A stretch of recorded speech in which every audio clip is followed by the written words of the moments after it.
ជំរាបសួរបងប្អូនអរគ្នាថ្ងៃនេះខ្ញុំមកលម្អិតបងប្អូនអរគ្នាអំពីការកូរសារ៉ាយ PDF សិតធ្វើមិនដើម្បីឲ្យវាល្អហើយយើងដំបូងយើងត្រូវជ្រើសរើសដំឡូងសិនសម្រាប់ដំឡូងបារាំងយើងជ្រើសរើសយកដំឡូងណាដែលមានដុះពន្លកគឺភាពខុសគ្នាត្រង់កន្លែងដែលខ្ញុំបានគូហុំឲ្យអ្នកទាំងអស់គ្នាមើលគឺយើងអត់ត្រូវជ្រើសរើសយកដំឡូងណាដែលមានដុះពន្លកបែបហ្នឹងទេអ្នកទាំងអស់គ្នាចំណែកម្សៅក្លុយកូសខ្ញុំជ្រើសរើសយកបែបក្លុយកូស powder ដូចបង្ហាញក្នុងរូបភាពអញ្ចឹងរីឯម្សៅចាហួយគឺខ្ញុំជ្រើសរើសយករូបត្រីដូចដែលខ្ញុំបង្ហាញនៅក្នុងរូបដូចគ្នារីឯដំឡូងយើងចិតជាប្រទេសល្មម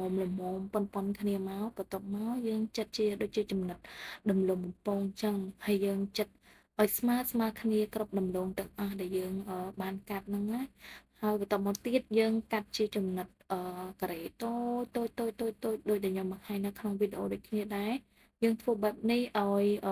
គ្រប់ចំនួន200ក្រាមនៅពេលដែលយើងថ្លឹង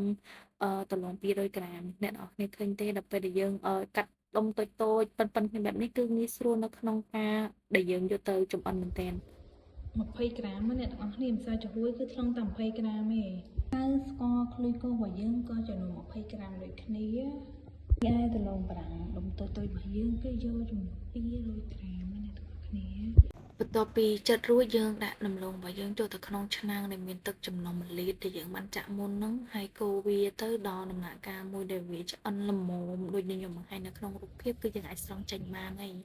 បន្ទាប់មកទៀតយើងក៏លុកម្សៅចាហួយរបស់យើងជាមួយនឹងទឹកសុទ្ធកន្លះលីត្រទៀតហ្នឹងយើងក៏លុកឲ្យសព្វហើយយើងចាក់ចូលទៅក្នុងឆ្នាំងដែលយើងបានស្ងោរដំឡូងហ្នឹងហើយយើងកូរវាកំដត់ដៃអ្នកទាំងអស់គ្នាហើយភ្លើងយើងដាក់មធ្យមបានហើយកុំឲ្យវាខ្លោចបន្តមកទៀតគឺយើងអាចជាមួយនឹងស្ករក្លុយកូសរបស់យើងចូលនៅក្នុងនឹងដែរហើយយើងកូររហូតដល់ដាច់ទឹកបន្ទាប់មកយើងច្រកវាចូលទៅក្នុងដបសូដា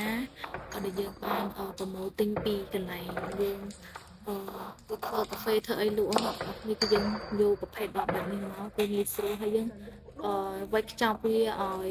រួចរាល់ទាំងអស់គ្រប់ដបដែលយើងបានច្រករួច15ដបហ្នឹងហើយយើងដាក់ចូលទឹកក្នុងអូបរបស់យើងដល់យើងធ្វើការចំហុយរយៈពេល1ម៉ោងទៅ2ម៉ោងអាស្រ័យទៅលើចំនួនដែលយើងដាក់នៅក្នុងនឹងសម្រាប់ខ្ញុំដាក់15ដបនៅក្នុងនឹងអញ្ចឹងខ្ញុំប្រើរយៈពេល1ម៉ោងកន្លះជាមួយនឹងសីតុណ្ហភាពដល់ទៅ130អង្សាសេទៅ150អង្សាសេទៅតាមកម្ដៅភ្លើងរបស់យើងអរគុណអ្នកទាំងអស់គ្នានេះគឺជាវីដេអូទី1ដែលយើងបង្ហាញពីការកូរសារ៉ាយខ្ញុំនឹងបង្ហាញអ្នកទាំងអស់គ្នាពីវីដេអូទី2ទី3ទី4ទៀតនៅពេលក្រោយអរគុណច្រើន